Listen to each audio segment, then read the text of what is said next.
Il est 7h53. Je parlais de l'artilleur en chef. C'est l'heure de Carrier Libre. Alors Laurie, dites-nous de quoi Guy va nous parler ce matin. Alors Guy est critique gastronomique ce matin puisqu'il a testé pour nous un tout nouveau restaurant au concept surprenant. Tiens. Alors Guy, bonjour. Bonjour Guy. Bonjour Laurie, bonjour Patrick, bonjour à tous, c'est vrai, je vais vous en parler, mais en entendant Laurie annoncer le thème de ma chronique, j'imagine Patrick que vous vous êtes dit, ouf, je suis soulagé, j'avais peur qu'il revienne sur le mot bœuf que j'ai prononcé hier. Je me suis inquiété pour rien. D'ailleurs, je suis sûr que tout le monde a oublié. Eh bien non, Patrick, personne n'a oublié, car quand une pointure du journalisme parle comme un élève de classe SECPA en échec scolaire, on est quand même troublé. Je ne vois qu'une explication. C'est que vous aviez consommé avant l'antenne. Et tout le monde à Sud Radio devine qui est votre dealer.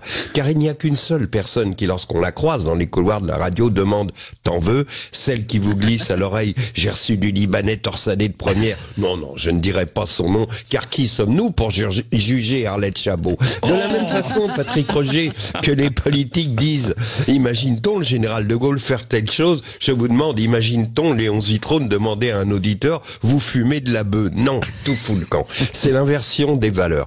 Tiens, hier donc, je suis tombé sur cette publicité faisant la promotion d'un nouveau restaurant, un bar à cocktail au concept hallucinant. Je vous jure que c'est vrai, ça s'appelle Perpète. C'est un resto où vous dînez comme en prison. Je vous lis la pub. À 2 pas des Halles, Perpète vous donne rendez-vous pour passer un moment derrière les barreaux, etc. Une expérience unique et suit un article dans lequel le journaliste qui a testé explique qu'on enfile sa combinaison orange à l'américaine et qu'on dîne incarcéré au cœur de la prison où il faudra affronter le redoutable directeur et les serveurs qui ont l'air de gardiens de prison. Bon, ça, les serveurs qui ont l'air de gardiens de prison, c'est assez courant, c'est pas très original comme concept. Mais enfin, là, l'expérience coûte 50 € et pour 50 €, vous avez droit à une boisson et une assiette de tapas végétarien à partager. Alors là, rien à dire. Ils ont bien reconstitué les repas pénitentiaires. Une assiette de tapas végétarien à partager. Drôle de monde où les bobos frôlent le masochisme sans risque avec des immersions en prison à 50 € l'assiette de tapas végétarien à partager.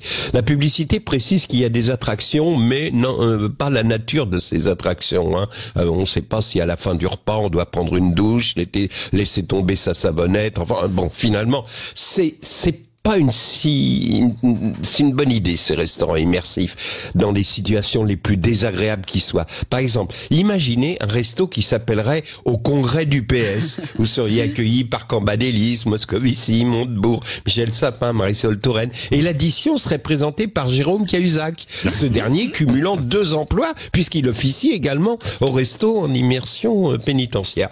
Mais dans le domaine des soirées immersives, évidemment, le top, ce serait le restaurant immersif au Sénat.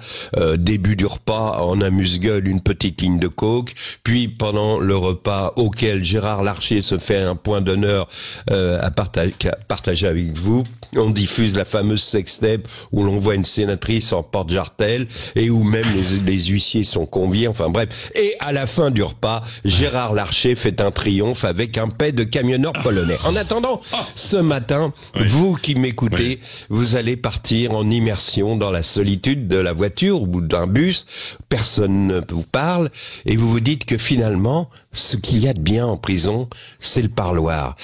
Peut-être que si les gens ont besoin d'aller dans des restaurants qui ressemblent à des prisons, c'est qu'on a besoin de passer quelquefois 1 heure, rien qu'1 heure, au parloir.